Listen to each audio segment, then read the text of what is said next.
ओं नमो भगवते वासुदेवाय। ओं अखण्डमण्डलाकारं व्याप्तं येन चराचरं तत्पदं दर्शितं येन तस्मै श्री श्री गुरवे नमः। शुक्लाम्बरधरं विष्णुं शशिवर्णं चतुर्भुजं प्रसन्नं वदनं ध्यायेत् सर्वविघ्नोपशान्तये। नारायणं नमस्कृतं नरं चैव नरोत्तमं देवीं सरस्वती व्यासं ततो जयमुदीरयेत्। व्यासं वसिष्ठनप्तारं शक्तिपौत्रमकल्मषं पराशरात्मजं वन्दे सुखतातं तपोनिधिं। व्यासाय विष्णुरूपाय व्यासरूपाय विष्णवे नमो वै ब्रह्मविदये वसिष्ठाय नमो नमः। अच्युतर्वदन ब्रह्मा दिव्यहुर परोहरि आभालोलोचन शम्भुर्भगवान् वदरायण। ओं पार्थाय प्रतिपदितं भगवता नारायणेन स्वयं व्यासेन ग्रथितं पुराणमुनिना मध्ये महाभारतम्। अद्वैतामृतवर्षिणीं भगवतीमष्टादशाध्यायिनीं मम्बत्तामनुसन्दधामि भगवद्गीते भवद्देशिणीं। नमस्तुते व्यास विशालबुद्धे फुल्लारविन्दाय तपत्रनेत्र येन त्वया भारततैलपूर्णः प्रज्वलित ज्ञानमय प्रदीप प्रपन्न पारिजाताय स्तोत्रवेत्रे कपाणे ज्ञानमुद्राय कृष्णाय गीतामृतदुहे नमः। सर्वोपनिषदो गावो दुग्धा गोपालनन्दनः पार्थवत्स सुधीर्भक्तां दुग्धं गीतामृतं महत्।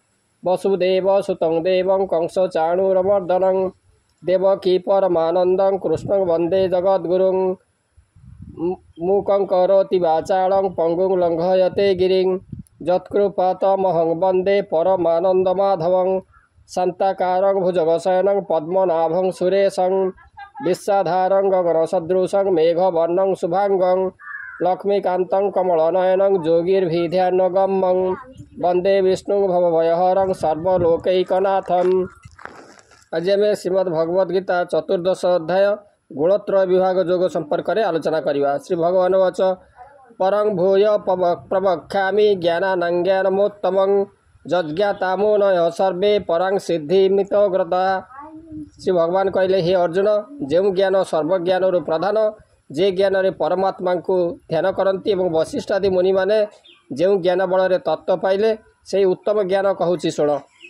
सर्वज्ञानर जे प्रधान जे ज्ञाने परमात्मा ध्यान समस्त मुनि जानी ताहा सिद्धि लभंती मुहि ताहा। वशिष्ठ आदि मुनि माने तत्व पाइले जो ज्ञाने सही उत्तम ज्ञान तत्व कहि शुण वीर पार्थ। इदं ज्ञानमुपाश्रित मम साधर्मम गताः स्वर्गे न पजायन्ते प्रलयेन व्यथन्ति च। मम जोनि महद्ब्रह्म तस्मिन् गर्भं दधाम्यहं संभव सर्वभूतानां ततो भवति भारत। जे ये ज्ञान को आश्रा करे अष्ट ऐश्वर्य ता पाखरे तुच्छ सृष्टि आदरे जन्म हुए नहीं कि प्रलय रे लीन हुए नहीं और जन्म मरण कष्ट ताको छुए नहीं। मोर ब्रह्म आदि जे प्रकृति मो माया रे से प्रकृति ठारू सर्व प्राणी और भूत जात हुअन्ति। ए ज्ञान आश्रा जे करई मोहर स्वरूप से पाई अष्ट ऐश्वर्यता निकटे सेवक प्राय नित्य खटे। सृष्टि आदरे नुहे जात प्रलये न हुए व्यथित जन्म मरण कष्ट मान ताकु न करई दंशन ताकु न करई स्पर्शन। मोजनी महत् ब्रह्म अटे गर्भधारणे से प्रकटे मोर विशाल माया पार्थ ढाकी रखिछि ए जगत। जगत सृष्टिर निमित्त प्रकृति ठारे दिए सत्त सर्वजोनिषु कौन्तेय मूर्तय संभवन्ति जहाँ तासां ब्रह्म महज्जोनि रहं बीज प्रदः प्रपिता। सत्तं रजस्तम इति गुणाः प्रकृति संभवाः निबध्रन्ति महाबाहो देहे देहि नमव्ययं। मनुष्यादि स्वरूप तहिरु जन्मे सही महद्ब्रह्म माता और क्षेत्र मु बीजदाता हेतु पिता अटे। सत्त रज तम ये प्रकृति ठार जात जे साधे से प्रकृति को अतिक्रम करी सत्त गुण को धरती। बीज स्वरूपे ताहा मोहि प्रकृति क्षेत्र रे रोपई तहिरु एहि सर्वभूत अक्लेशे हुअन्ति संभूत। आहे कौन्तुय शुण तु ही मनुष्य आदि जोनि से ही स्वरूप तहिरु जन्मई महत ब्रह्मता माता होई। मु बीजदाता जेणु तार जनक नाम अटे मोर सतरजतम त्रिगुण प्रकृति ठारू ये जनम जे धर्म प्राण साधु धीर से ही ये प्रकृतिर पर त्रिगुण बसरे रखती सत्भाव को से धरती तत्रं सत्तं निर्मलता प्रकाशक मनामयं सुख संगेन बध्नान्ति ज्ञान संगेन चानघ रजोरागात्मक विद्धि तृष्णा संग समुद्भवं तन्नि बध्नान्ति कौन्तेय कर्म संगे न देहिनं। यही त्रिगुण मध्य सत्वगुण निर्मल और श्रेष्ठ अटे। यही सत्वगुण बादशून्य और शांतिप्रिय सर्वदा आनंद सुख और स्वच्छ ज्ञान दिए। तृषा और आसक्ति ये दुहे रजगुण जात। अप्राप्त द्रव्य पाइबा और प्राप्त द्रव्य साहित्य द्वारा कर्म बंधन में पड़ी मोहित हुअन्ति। यही त्रिगुणक मध्य निर्मल भावे सत्य धरे तेणु ये प्रकाशक होई शांति गुण को धरी थाई एणु ये जीव को नेण सुख संगे करे मिलन। ये सत्य गुणवाद शून्य तेणु ताहार सुख जान तापरे ज्ञान संगे निये आहे अनघया निश्चय जे द्रव्ये आग्रह जन्मये तृष्णा ताहार नाम होई जेबे द्रव्ୟରେ लोभ हुए ताहाकु आसक्ति जे हुए तमस्तज्ञान जंग विद्धि मोहनं सर्वदेहिनां प्रमादलस निद्राभिस्तन्नि बध्नाति भारत। तमगुण प्रकृतिर प्रधान शक्ति एथिरु अज्ञान देश हिंसा जात होई जीव को नानादि प्रमादरे अर्थात कामना आत्माभिमान लोभ हेतु संसार बंधन रे पड़े।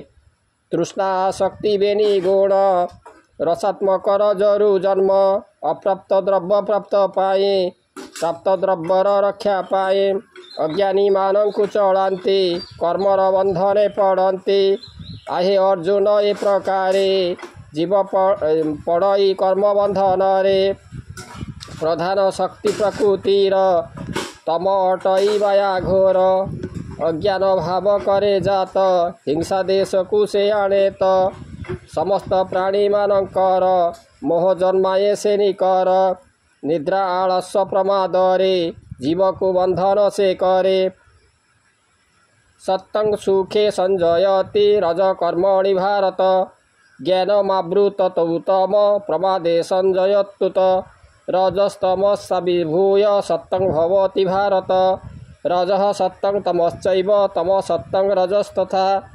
जे सत्वगुण धरे से सुख भोग करे रजगुण आश्रय कले ज्ञान रे प्रवृत्त हुए तमगुण को आश्रय कले ज्ञान एकाबारे लोप पाए।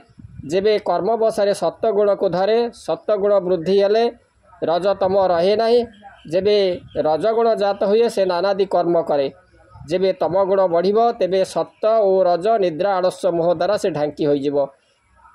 सत्वगुण जे धरे प्राणी आत्मा सुख से भोगे ज्ञानी रजगुणर आश्रय रे ज्ञाने प्रवृत्ति हुए तारे तमगुण को आश्रय कले ज्ञान को ढांकई से भले जीव को प्रमाद आलस्य बंधन करई अक्लेशे जेबे से प्रारब्ध बसरे सत्वगुण को जीव धरे सर्वद्वारेषु देहिस्मिन् प्रकाश उपजायते ज्ञानं जदा तदा विद्धा दविवृद्धं सत्तमेतुत लोभ प्रवृत्तिरारंभ कर्मणाम समः स्पृहा रजसेतानि जायन्ते विवृद्धे भरतर्षभ। ये शरीर रे जेते इंद्रिय अछंती से माने सत्वगुण लभिबा को कार्य करती। जेबे रजगुण बढ़े तेबे लोभ कर्मोद्योग आसक्ति और स्नेह जन्म हुए। वर्धित हेले सत्यगुण रजतम को ढांके जान जेबे ता रज जात होई नानाविध कर्म करई सततम को आच्छादई निज बल को से देखाई जेबे बढ़िब तम गुण सत आलस प्रमाणेन सतरज को आच्छादई निजर बल प्रकाशई ए देहे इंद्रिय जे दार से माने आपणा कार्यर ज्ञान लभिबा निमित्त रे कार्य करती विधान रे से काले जान हे अर्जुन सत्यज्ञानी हुए जनम आहे भारत शुण तु ही जेबे रजगुण बढ़ई लोभ प्रकृति कर्म दम अशांति स्नेह हुए जन्म। तेणु आपण मैंने शुणिले श्रीमद् भगवद गीता 14 अध्याय गुणत्रय विभाग योगर प्रथम भाग भगवान दिव्य कथामृत। आशा करी आपण भल लगी। आज रोचे ओम नमो भगवते वासुदेवाय।